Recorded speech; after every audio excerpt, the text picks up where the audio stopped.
This is episode 29 of the Discipleship Directives, your podcast on spiritual formation and discipleship with Dr. Dan Crawford. I am your host. My name is Vidal, and Dr. Crawford is the founder and president of DiscipleAllNations.org. He's also the emeritus professor for the Southwestern Baptist Theological Seminary. Beautiful, beautiful transition in our weather today, Dr. Crawford. I hope in the DFW area is also a good day. How are you feeling today? I'm feeling great, and it is a good day. Although in North Texas, it can change quick, and it'll probably rain before the day's over, but we're good. Two of our kids are in North Texas, so although we are not, but we are familiar with that. And, every time that we get together, Dr. Crawford, you and I, we get to enjoy going back into your teaching and the questions and the topics and the content of your travels come to South Texas and your monthly teaching. But equally important for me personally is meeting your friends, because we are bringing guests into our podcast, people that you have known for a while. And today is no exception. Brother Lynn is with us. Good morning. How are you today? I'm very well, thank you. Good to be with you. Lynn, thank you for taking the time, brother. And I'm going to turn in the camera to and the mic to Dr. Crawford to formally introduce you, because I know you guys have a history when it comes to relationships and ministry. And Dr. Crawford, please take it from here. Glad to do that. I was serving as interim pastor at Central Baptist Church in Livingston, Texas, in what we refer to as Deep East Texas.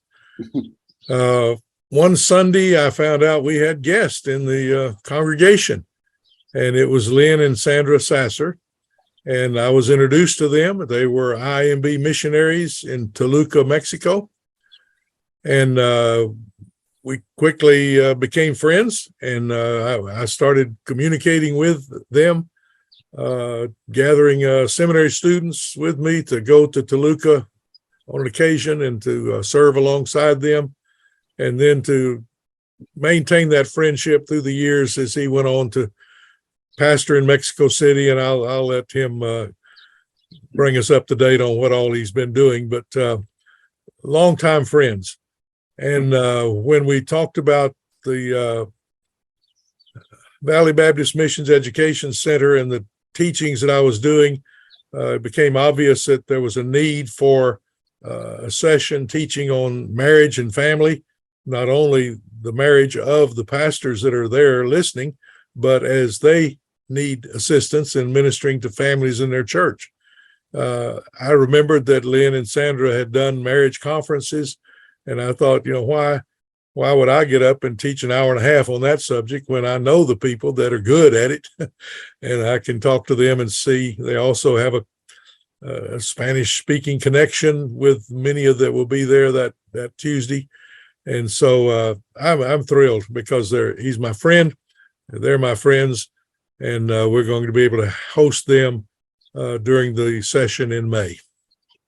Well, that's great news. And Lynn, I just want to say ahead of time, thank you for coming to South Texas. I'm assuming that you have been or maybe know a little bit of the area, but is a place where they're going to make you feel home, pastors down here. And VVMEC, the organization, the missions organization that hosts, our monthly pastors, Robert Othelbrand, they do a wonderful job as well. And brother, thank you so much. Thank you for investing. And Lynn, I'd love for you to just give us a quick update. Dr. Crawford already spoke a little bit of your, vocational experience, ministry career down in Mexico City and what you guys did through IMB, the International Mission Board. But where are we today? Where are you and Sandra? Where are you ministry-wise, life? What's taking place today for you guys? Well, I'm in Livingston, Texas. This is where our kids basically grew up. This is where I met Dan. And we retired from Mexico February last year after spending 26 year plus in Latin America, in Costa Rica and Mexico. And so we retired back here, but I'm really not retired. I am an interim pastor at a little church when you say deep East Texas, this place is deep East Texas. It's called Comonil. And you might have a hard time finding it on the map. I've got about 600 people there, and they don't even have a blinking. Well, maybe they do have a blinking light in the town. But I've been interim pastor there now for almost a year.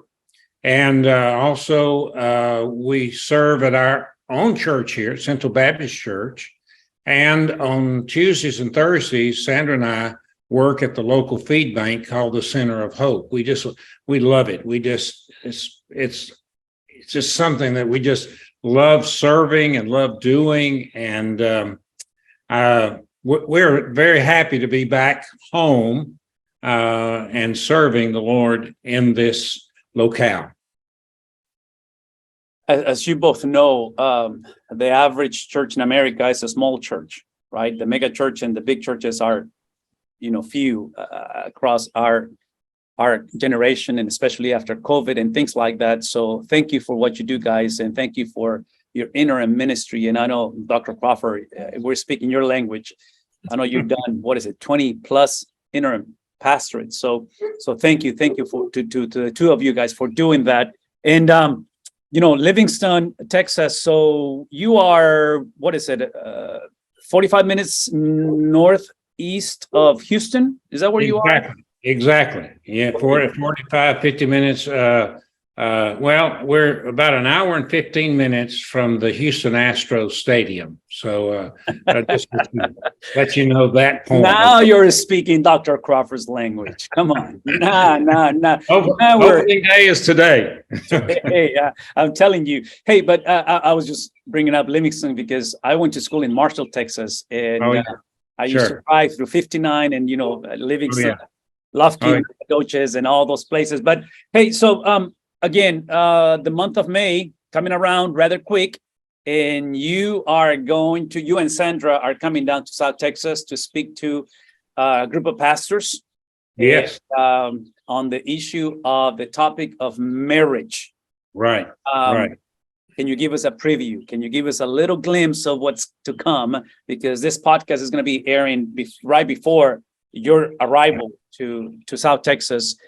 What's coming up for us? Well, there's several things that I believe, of course, Sandra and I have done these conferences, and I have done premarital counseling and marital counseling for a number of years in different settings, particularly in the Latin culture. I've done a lot of weddings in Mexico, and which is very interesting. I love I love those Mexican weddings. They are incredible. But anyway, the first thing that we're going to look at is what is marriage, defining it, looking at it carefully.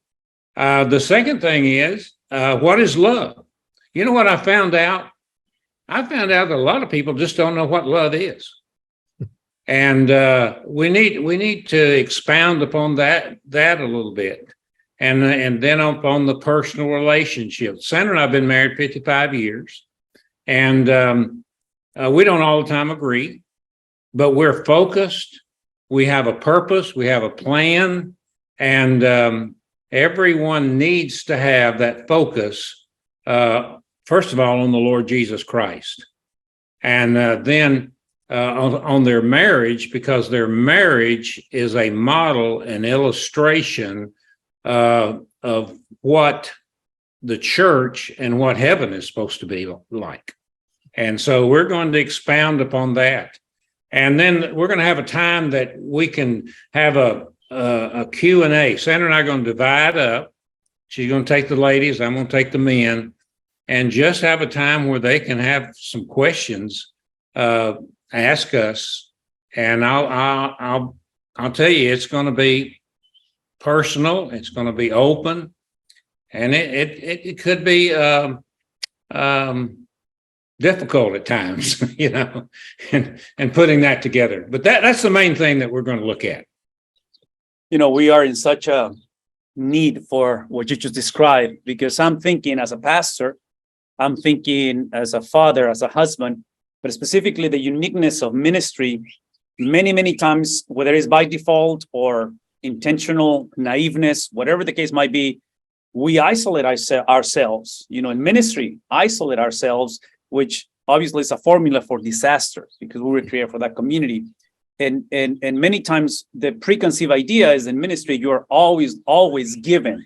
And typically the receiving is not as common. And one of the things that I keep on saying on our podcast with Dr. Crawford's travels to South Texas is precisely that we've been shepherded by another shepherd. So we place ourselves under the teaching of Dr. Crawford on a monthly basis. But you guys coming down and being with us in a couple of weeks is going to really help us to deal with conversations that otherwise, until something happens, that's when we typically go and find help if, Right. we are humble enough to find that help. So Dr. Crawford, because you both have known each other for a while and you have done ministry together, you spoke of your trips to Mexico City and Toluca and serving alongside, and I know your heart is for the nations. Take us back into your interaction on the mission field while they were serving in this environment in Mexico City, Toluca, all these places. What do you remember, Dr. Crawford? What are your memories of those years when you were traveling back then? Well, the trip to Toluca was with a group of seminary students. It was a prayer journey, and Lynn led us around to places that were significant in their ministry where we could pray for people. He introduced us to people that they were working with, and we prayed for those people. So I don't remember anything. I don't remember anything I want to share. It was just a great week. I do remember when I went to pay my way out of the hotel where we were staying, my credit card didn't work. And back at the seminary, the business office had been, somebody had gotten into the credit cards and they canceled all the seminary credit cards. And I was checking out of a hotel where we had, 7 or 8 rooms, I guess. And the bill was pretty big, and my credit card didn't work. So we had to scramble and get some credit cards together and try to pay the bills. But other than that, it was a great week. So After that, what we didn't add in here somewhere is that when Lynn and Sandra retired or resigned from the International Mission Board, he became pastor of the Capital City Baptist Church in Mexico City, which is basically an English-speaking church. Is it 12% of the population of Mexico City is English as a first language? Large number. Really. Somewhere I read that. In other words, going to church there. Yeah. And he had me come several times to preach and to teach there. And I remember one Sunday when they sang that verse out of Revelation that about the nations. I can't recall the verse right now, but the nations being gathered around the throne. And after every time they sang the chorus, somebody stood up and read that verse in their native language. And I mean, it was Africa and Europe and the Baltics and Spanish, obviously. And I think there were about 8 or 10 different languages present in the worship service that Sunday morning. Yeah. Thinking, boy, this is what it's about. Disciple all the nations. Yeah. Yes. What an amazing remembrance and experience. I can only imagine, and definitely Mexico City, all this area is, to speak of diversity is an understatement. It is extremely diverse and continues to be diverse. And you guys know this, but Lynn, I want to remind you of this because we get the privilege to travel to Mexico a lot. Also, at the time of the recording of the podcast, we're only a few days to travel to Guadalajara and do a student camp with our kids going over there. And my son, we have 3, which is, I guess, the one that is least bilingual, I guess I want to put it that way. The girls, which are older, they're more aggressive into the bilingual component. But my son asked and said, hey, so how much English do they know down there? And I said, it's Mexico, right? Number one, it's not the border. But the thing that I want to say is this. A lot of these young people today, which are the largest in our generation, these millennials and Gen Zs, all across the globe, they are very fluent with English. I am just surprised how things have, and I'm speaking from me coming, 32 years ago to the United States. I was 17 years of age, and I spoke zero English. And people might debate that even today, that I still struggle with the language. But anyways, the point is that, we're coming to Guadalajara and do this work with students from the regional convention, Baptist convention in Guadalajara.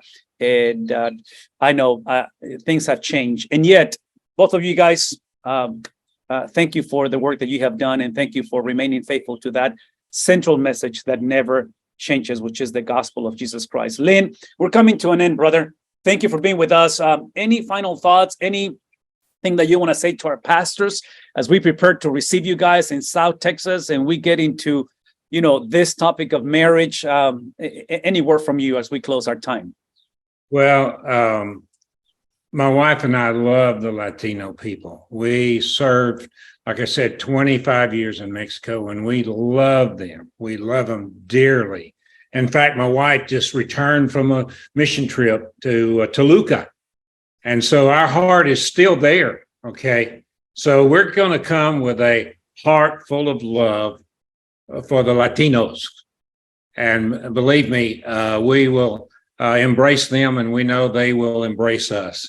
And so we're excited about it. I'm telling you, we just can't wait.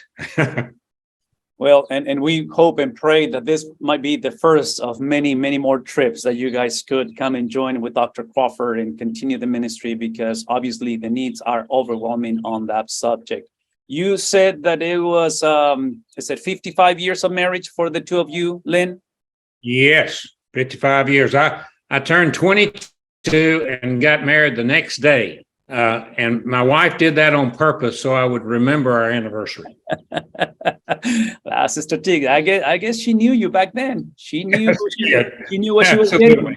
That's right. That's right. They know best. So, Right. Dr. Crawford, that implies that is a 3-year difference on marriage, because 55, and if I'm not mistaken, you guys are on a 58 mark 58, on marriage. Yeah. All right. So 58 years, Dr. Crawford, going back, memory lane, best premarital advice. Well, that was easy. My wife's grandfather was a bivocational minister back in those days. He was a minister of education. In fact, he was the first paid one of those, First Baptist Church of San Antonio. He came through the reception line after the wedding, and he stopped the line, and he took both of us by the hand, and he said, "This is all I want to tell you. Don't ever go to bed mad." And he walked off. Now, I didn't know enough Bible back then to know that he just quoted Ephesians 4:26, but that's what he was saying. Don't let the sun go down on your wrath. And I wish I could say we've never gone to bed mad, but I can say we spent a lot of long nights talking before we went to bed. It was good advice, because you get whatever difficulties you're going through, and everybody has those. Talk about them. Don't go to bed mad and let it stew overnight. And that was great advice. My grandfather followed him through the line.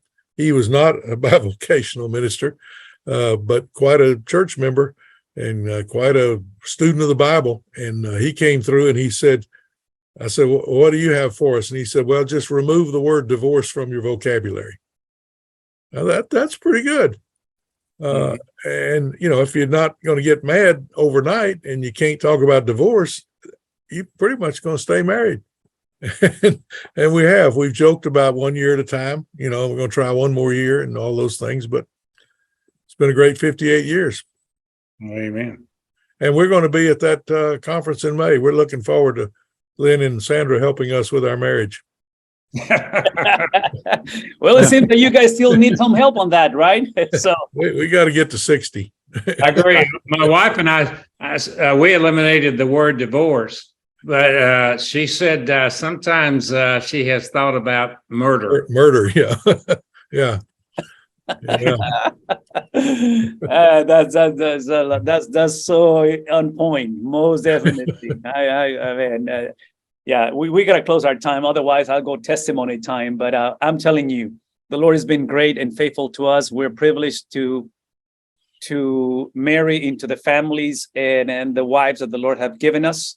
And we just want to share that with pastors and get those biblical principles from 58 years ago, 55 years ago, in both of your cases, Guy, and then just the journey, the experience of seeing God at work. Dr. Crawford, any closing thoughts before we dismiss our audience today?